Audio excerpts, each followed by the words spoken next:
How's tours been treating you, man? I was a little timid to ask the question because I saw just a couple days ago you guys posted like a ripped tire or a pop tire or something. Yeah. We were driving from Albuquerque, and like 15 minutes outside the city, our back tire blew out. God damn. Like, I have no idea if we hit something, or I think it just blew out because we had a bunch of tire issues on this tour, actually, like more so than we've had on other tours, just wear and tear and all that kind of stuff. And like, van maintenance, like as soon as you fix one thing, like as soon as like one problem gets solved, something else, it's like whack-a-mole. Whack-a-mole, literally. So Damn. I mean, man. we got it figured out, thankfully. It was kind of a pain in the ass, but we got it taken care of. So we're here. We made it. We didn't miss any shows, and that's the important thing. And it's been a hell of a stretch, man. I was talking to Marty. You guys started out in Tampa, was it? You said, or this week, yeah. So a week ago today, we were in Tampa. That's insane. And dude. then. Oh, so you've been bouncing around. That wasn't the start of it. You guys have been. Oh no, yeah. We started. So the tour started beginning of last month in Denver. So started out Denver, one more show in Colorado, and then Chicago, and then just kind of moving progressively out west, like Ohio, Pennsylvania, Jersey, Massachusetts, New York, and then moving down south, and then that's where it actually ended for us with Maylene and Islander, and then we routed ourselves from Tampa back to here. Damn, so we had a week to get from Tampa to here, and That's we had insane. just like I think about four or so dates in between. Because we played Dallas and Albuquerque, Mesa, Pomona. Like, we just kind of routed ourselves back. That's a hell of a way to end the tour, though, man. I'm hella excited to you guys asked us on to support, hometown show, tail end of the tour. You know what I mean? I'm like, this is awesome. I'm sure you guys are tired, man, but I'm hella excited to be able to like hang out with you all tonight. And we haven't hung out in it's been maybe 6 months or so. We played at a Destructive Warehouse. Maybe even a year ago. I don't know. It was a while ago when the last time we actually got to play together. I thought I saw you at the last Full Circle show we did in February, but I'm not sure if I did see you at that one or not. Maybe, yeah. I don't know. But it's been a minute either way. That show I'm was excited. crazy for me because like we were running around like crazy. It was like a packed show, and then my grandmother passed away while I was at that show. Holy so I was like super distracted like the whole rest of the night. It's like a fog after that, right? Oh yeah, and then having to go up on stage and like perform and be Salt Wound and shit. And it's like, oh god, like very. It was different for sure, but it was good for my emotions to get it out. And I was just about to ask about that. I had a guest on the show recently mentioned how I was asking about tour, similar to what I'm asking you, and he brought up that one of his mentors passed away while he was on the road. Yeah. And he still got like weeks to go on this tour, so it's not like he gets to go home, stop, process, grieve. Like, no, he still has to be, like you said, I still have to be Salt Wound every night. You know what I mean? So we had so not to cut you off, but we actually had like her funeral scheduled in the middle of this tour. Damn. Which dude. Luckily it lined up on an off day. Yeah. Unfortunately, it lined up when I was out on the East Coast. Damn, so dude. Salt Wound played a show in Pittsburgh, and then the guys dropped me off at the airport. I flew back here, basically got zero sleep, went to her funeral, went to the wake, then had to hop on a plane immediately afterward and fly back to meet up with the band in Brooklyn. Holy. So it was like a round trip between California and. Do you feel like that helped, or is it just no? like I mean, it was or like, I mean, in terms of like my catharsis tired of going on stage and you know what I mean afterwards, like it gave me like pride with it, I guess, because it's kind of like, Marty and I actually had a conversation about this in the van last night on the drive back from Pomona.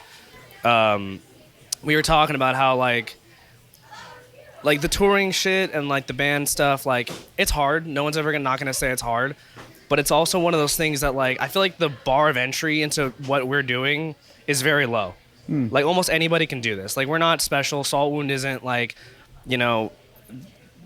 some like inhuman thing. You know what I mean? Like everybody can do this. Yeah. Most everybody can do this, and the people that do it versus the people that don't are the people that make sacrifices and give everything they can into it. Yeah. And that's kind of where it's like, okay, I made this sacrifice. I knew I wasn't going to get any sleep. I knew that being on 4 planes in 24 hours, I was going to be also playing 2 sets. Yeah. I was going to be jet lagged. I was going to be tired. I was going to be exhausted.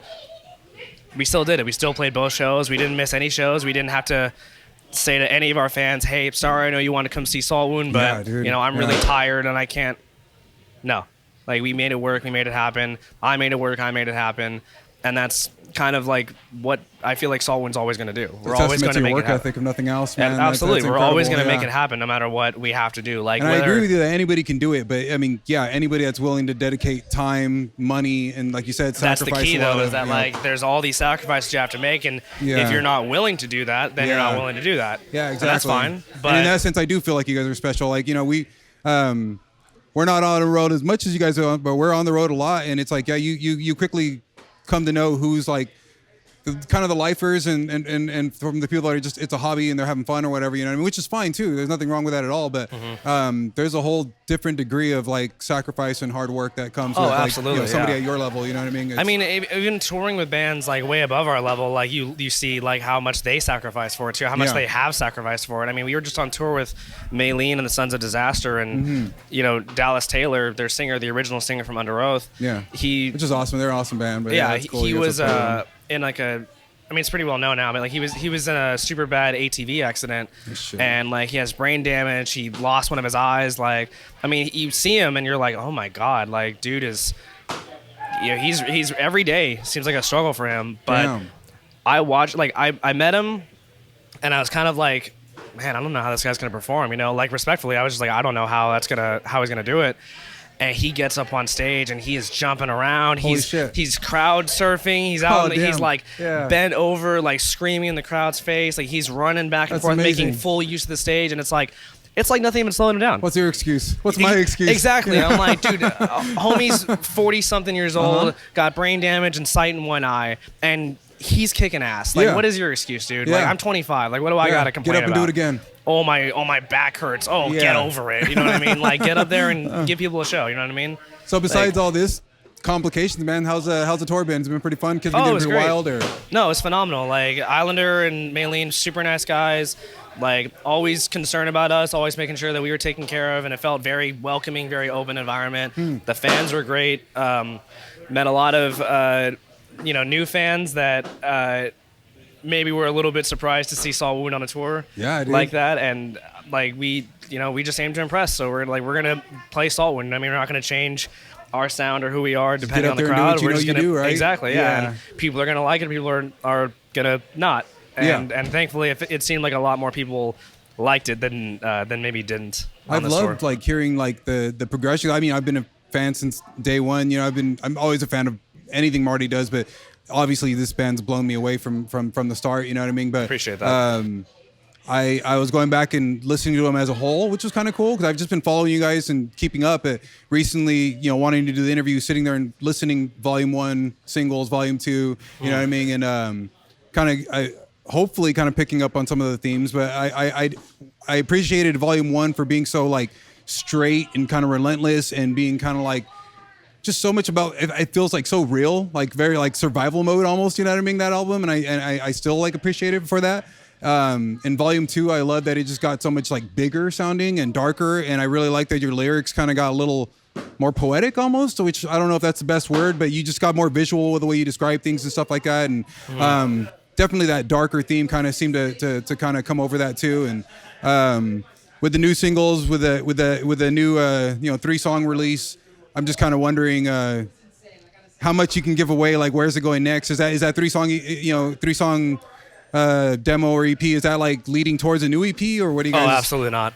No, okay. Actually, funny enough, that EP was kind of like a see if we can EP. Like you can tell there's a very different sound between that and even Volume 2 and Volume 1. Like it's a lot more kind of not necessarily melodic, but just not quite as like straight in your face heavy. That one feels very metal to me. The third one feels very metal. Like even the way it was mixed, it sounds more like the way traditional metal is mixed and stuff like that. It's still you guys, but right. And it was just sort of like we wanted to kind of see if we could kind of like it as an experiment kind of thing. Yeah. And funny enough, we're actually the new stuff that we've been writing. It's all written and pretty much all finished at this point. Just kind of like waiting to release it, but.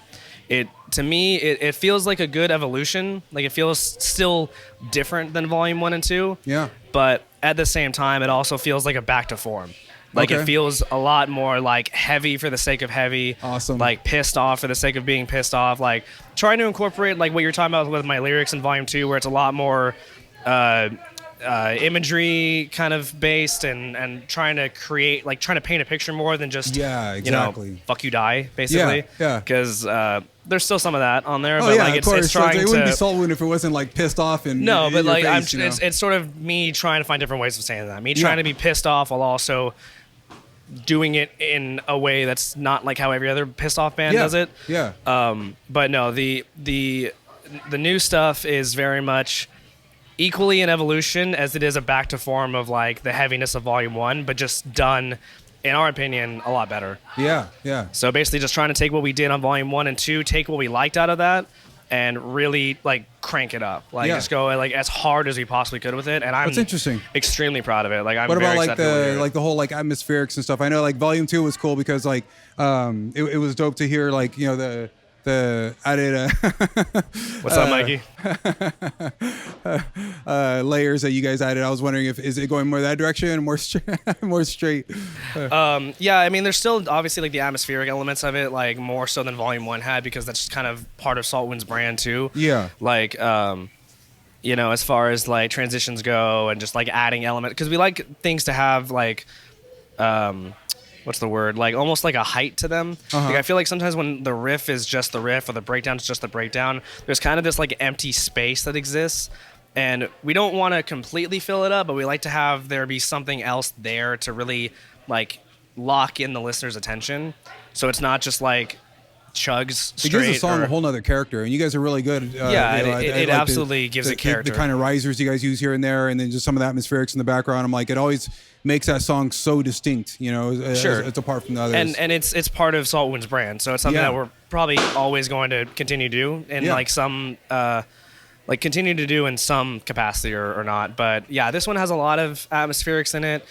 I like it because right now the atmospherics it has are there's not as many. I mean, there are focal points. There are focal point atmospherics where it's like that is the section is like an atmospheric it's almost section. like a hook, almost. Yeah. But a lot of them are more geared towards like enhancing the heaviness of it, like a layer. Like we had, exactly. Like we did a lot of like Doom, Mick Gordon, BFG type like scratching effects. That's amazing, and like dude. sort of just like really big sounding like kind of aggressive sounds on it. Yeah, no, I'm hella excited to hear that. It sounds a little different from what you guys have normally been doing. So that's sick, man. Basically, fire riffs and doom music. That's kind of what we try to write. Can't go wrong, right? So, yeah, that's a hell of a formula. Yeah.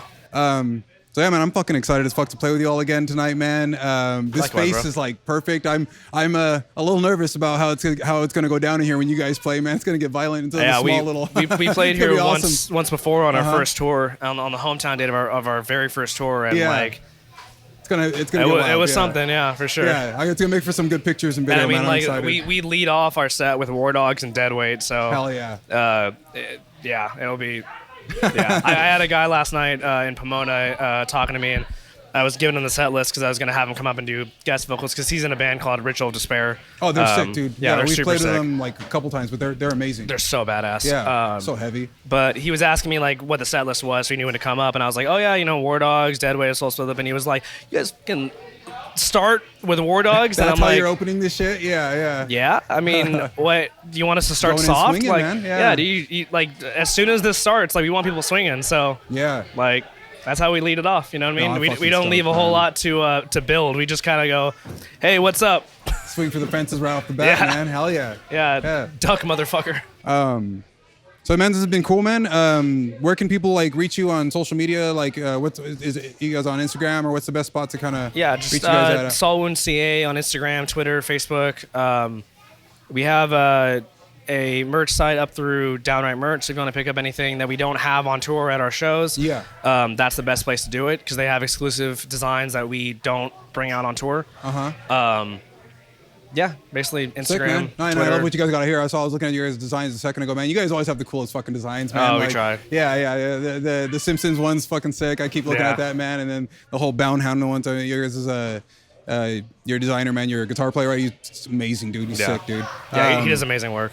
Sick, man. Awesome, man. Well, I can't wait to do it, man. Thanks for hanging out with me, man. It's been good, man. Of course, man. Thank you for having me. Cool, man. Appreciate it. Appreciate it, man. Thank you. Thank you again so much for agreeing to it, man, and especially on short notice. And that was fun. Yeah, it was.